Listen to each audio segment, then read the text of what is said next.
পরবর্তী পঞ্চম বছর ওনারা আবিসিনিয়াতে, বর্তমানে যেটা ইথিওপিয়া বা ইরিত্রিয়া, সেখানে সাহাবারা হিজরতে গিয়েছিলেন। খায়বার বিজয়ের দিন এসেছিলেন। আবিসিনিয়াতে যারা হিজরতে গিয়েছিলেন তারা মদিনায় ব্যাগ এন্ড ব্যাগেজ সব কিছু নিয়ে খায়বার বিজয়ের সময় মানে সপ্তম হিজরিতে এসেছিলেন। তো রাসূল সাল্লাল্লাহু আলাইহি ওয়াসাল্লাম যখন মক্কা থেকে মদিনায় হিজরত করলেন, সব সাহাবারা মদিনায় চলে আসছেন। মদিনায় এখন একটা ইসলামিক সোসাইটি, ইসলামিক স্টেট। বদরের যুদ্ধে মুসলমানদের বিজয়, খন্দকে বিজয়, খন্দক তো পঞ্চমে। তারপরে ওনারা কেন আসে না বলেন তো? আসেনি।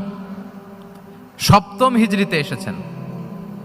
জাফর রাদিয়াল্লাহু তাআলা আনহুর নেতৃত্বে, সাইয়েদনা আলী রাদিয়াল্লাহু তাআলা আনহুর আপন ভাই, বড় ভাই, ওনার নেতৃত্বে যখন সপ্তম হিজরিতে প্রায় ওখানে যাওয়ার 15 বছর পর যখন তারা সবাই ফিরলেন, রাসূল সাল্লাল্লাহু আলাইহি ওয়াসাল্লাম এত খুশি হলেন, তিনি বললেন, মা আদরি বিআইয়িহিমা আনা আফরাহ বিফাতহি খাইবার আও বিকুদুমি জাফর। আমি কোনটাতে বেশি খুশি আজকে আমি জানি না, খায়বার বিজয়ে বেশি খুশি না আমার ভাই জাফরকে পেয়ে বেশি খুশি। আল্লাহু আকবার। এত খুশি হয়েছিলেন। তো এখন এমনি তো মনে প্রশ্ন জাগে যে রাসূল সাল্লাল্লাহু আলাইহি ওয়াসাল্লাম যখন মদিনায় চলে আসলেন, কোরআনের আয়াতগুলো নাজিল হয়, সালাত ফরজ হলো, যাকাত আসলো, সব হলো, একটার পর একটা হচ্ছে, ইসলামিক স্টেট, তো ওনারাই কেন আবিসিনিয়াতে পড়ে আছেন? প্রশ্ন জাগে না? ওই সময় একটা ক্রাইসিস মোমেন্ট ছিল, তখন ওনারা গিয়েছিল আবিসিনিয়াতে, কিন্তু আসে না কেন? ওনারা এসেছেন সপ্তম হিজরিতে। এর কারণ আবিসিনিয়ায় কিছু মুসলিমদেরকে রেখে দেওয়া, এটা রাসূলুল্লাহ সাল্লাল্লাহু আলাইহি ওয়াসাল্লামের প্ল্যান বি ছিল। কি ছিল? Plan B.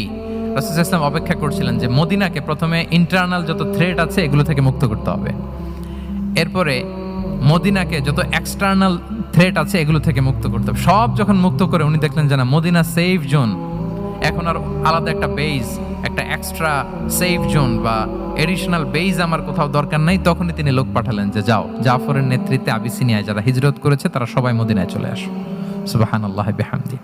তাহলে একটা প্ল্যানে কাজ করতেন না। আমরা তো এরকম করি, একটাই প্ল্যান। প্ল্যান কয়টা? এটা যদি ওয়ার্ক না করে শেষ, আমু নাই, সালাও নাই। কিন্তু রাসূলুল্লাহ সাল্লাল্লাহু আলাইহি ওয়া আলিহি ওয়াসাল্লামের প্ল্যান এ ছিল, প্ল্যান বি ছিল, প্ল্যান সি ছিল। প্ল্যান এ ওয়ার্ক না করলে প্ল্যান বি তে যেতেন, বি ওয়ার্ক না করলে সি তে যেতেন, এইভাবে তিনি কাজ করতেন। তাহলে এটা হচ্ছে বেসিকলি ভিশন ওরিয়েন্টেড মাইন্ডসেটের অধিকারী যারা, তারা এটা করে।